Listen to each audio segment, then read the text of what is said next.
Okay, so my next guest here is a chef that needs no introduction. He's been in the food service business over 30 years. He's worked in some of the best, I would say, formal restaurants, such as Le Cirque would definitely be his claim to fame. Has been in fine dining, traveled all over the world, had incredible awards from France to Europe. Chef Jerry, how are you, my friend? Gerald Anchelo. Hey, Joe, how you doing? Good. How about yourself? Always good. Good. So, wanted to get you on the line here. I know we've been waiting to get you on the show for quite some time here. Why don't you just start by telling us a little bit about your background and then sort of how you got into food in general, and then we'll talk about sort of how you got into the fine dining world, and then talk about some of the restaurants you had and stuff like that. Yeah. CIA, graduated. Did a 4-year, did 2 years of internship. After that, I worked for an outfit called California Pizza Kitchens for about 10 years, opened up everything on the East Coast. Then I was driving down Old Country Road one day, and there was a big sign up. They were hiring chefs at this place called Eatsy's. Oh, yeah. I remember that. That's right. That was a good place back in the day. Way back.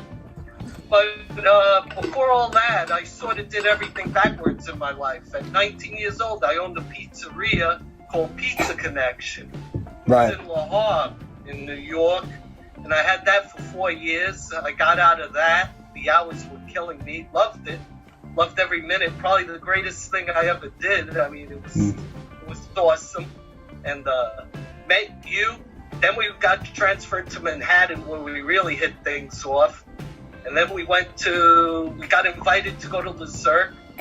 I got invited to join the company. Now let me stop you at Le Cirque a second. Now, everyone knows, or maybe they don't know, that Le Cirque closed in, their doors in New York. But I mean, I guess what's happening now while we're broadcasting this is obviously the coronavirus is just killing every restaurateur. But let's talk about Le Cirque for a second.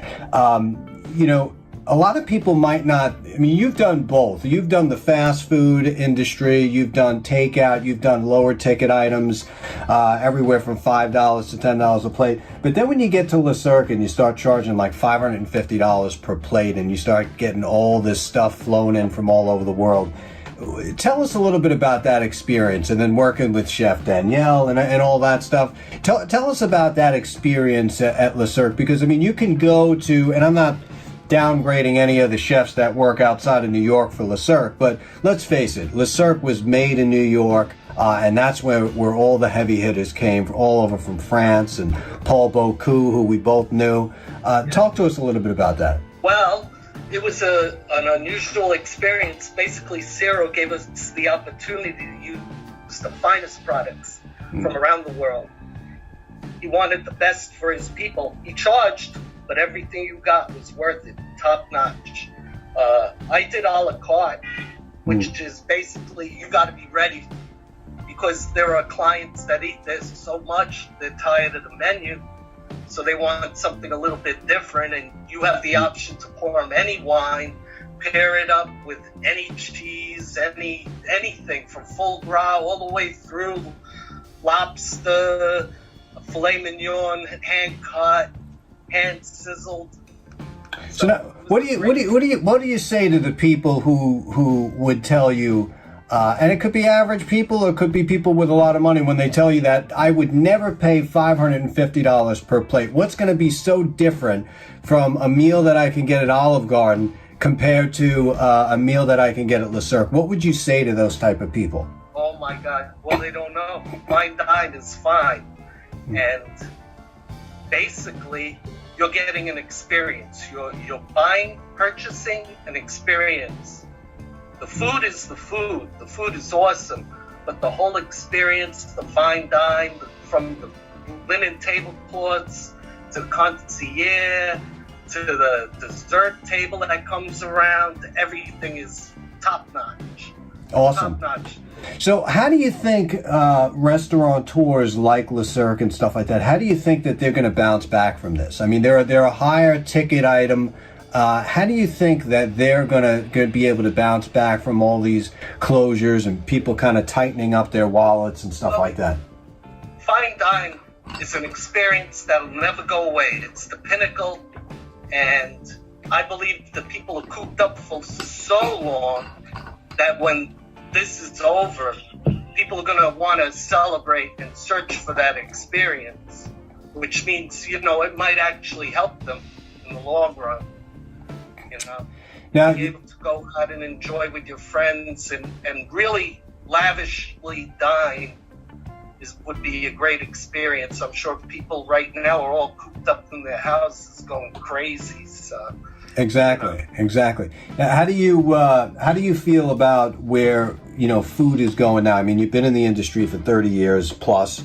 How do you feel about where the food is going these days? I mean, you can go to Cisco, pop open a can of Bordelaise sauce, hollandaise sauce. I mean, years ago, we were making creme fraiche from scratch in a pilot lit oven overnight. I mean, those days are over. Maybe not in every kitchen, but certainly on most of them. What's your opinion on that transition from that commercial type of way people are cooking now, and these chefs that, have done short of 2 years in culinary school, and they think that they can make everything under the sun? Right. The thing is that really the industries like Ben & Keith, Cisco, and all those whoever you might be ordering from, make their products, and they force them upon the restaurant industry. So basically, everything tastes the same. As for Le Cirque and Fine Dine, they do make everything from scratch. So you're getting a hand-prepared meal from start to end, perfect sequence, great taste, perfect every time.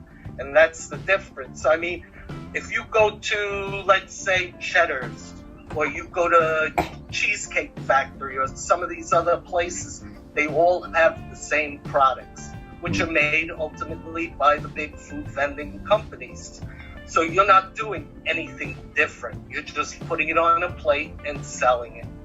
That is not dining. And do you think the American public knows the difference between, an Alfredo sauce at a commercial kitchen, a franchise, as opposed to, going into one of these fine dining places or a place that cooks it from scratch?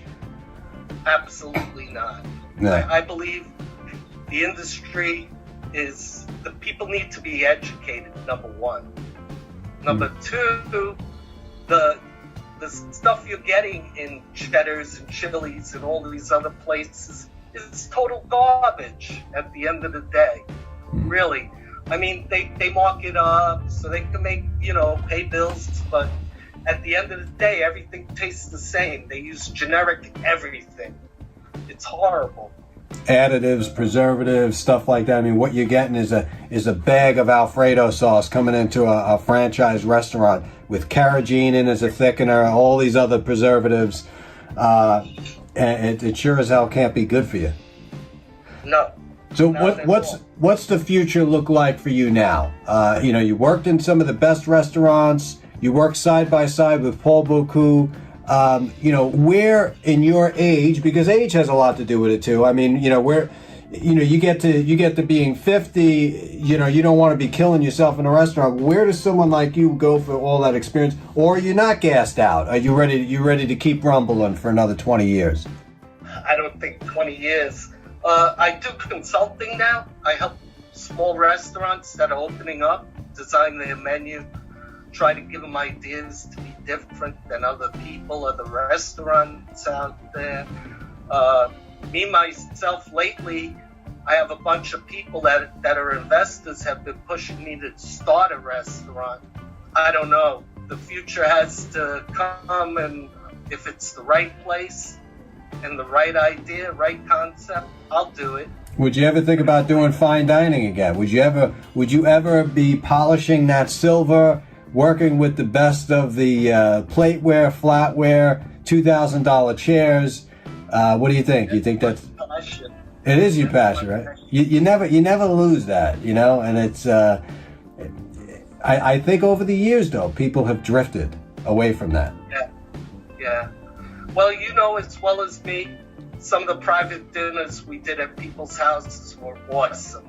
And the expression, because I think encompassing everything when you're a chef is you're giving an experience. Mm-hmm. And chefs feed off that. When you give a good experience, it's the best feeling in the world that you just did something that's people are going to remember forever. They might not remember your name, but they'll remember the food you made. Now, what's the message you give to some of these younger chefs that watch this show?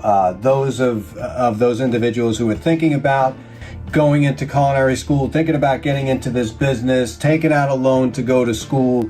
What do you say to someone like that who's looking to launch a 40-year career in this culinary phase? You need to really have passion in your heart, number one. If you don't have the passion, don't do it. Right, weekends, holidays, I mean, there's no life. You have to keep it pure. You have to know what you want. You have to go strong. It's not for the timid or faint of heart. You got to have passion. You got to have love for what you do. And it's a grind, Joe. Every day you go in and it's a chef is everything. You're like a guidance counselor. You got to deal with problems from the staff, the front of the house, the back of the house. It's when it all comes together and it all works, it's an amazing feeling. Awesome. Well, Chef, thanks for coming on the show. Anything else you want to add before we take off here? Chef, I really miss you a lot. Someday, you never know. I hope maybe you'll be in my next restaurant. We might get a call from Ciro. He may get a second wind and say, "Hey, listen, we're doing another one." But Jerry, it was great talking to you, and I'm looking forward to trying your food again, and I'm glad that you're still at it, making it happen. And thanks for coming on the show. Good luck to you. Thank you, Joe. Take care. You too. You got it, man. Wonderful day. You too. Remember, Bye-bye. Taste this. That's right, brother. Taste this.